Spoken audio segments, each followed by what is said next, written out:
എനിക്ക് എൻ്റെ ഓർമ്മ വരുന്നത് എനിക്ക് ആദ്യമായിട്ട് ഓപ്പൺ ചെയ്ത ഒരു മണ്ഡ്രം. അപ്പോൾ തമിഴ്നാട്ടിൽ ഫാൻസ് അസോസിയേഷൻ എന്ന് പറയുന്നതിന് അതിന് മണ്ഡ്രം എന്ന് പറയും.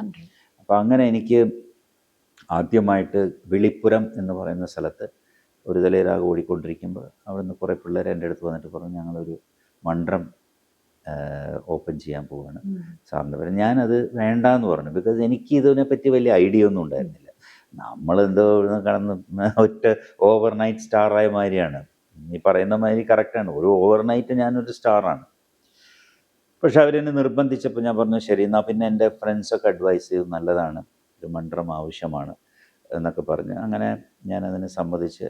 ഞാൻ ഇന്നും എൻ്റെ മനസ്സിൽ കയറി വരുന്നൊരു വലിയൊരു സംഭവമാണ്. ബിക്കോസ് ഞാൻ ആ വില്ലേജിൽ, വിളിപ്പുരം എന്ന് പറയുന്ന വില്ലേജിൽ ഞാൻ കാലെടുത്ത് വയ്ക്കുമ്പോൾ ആ വില്ലേജ് മുഴുവൻ നിൽക്കുക.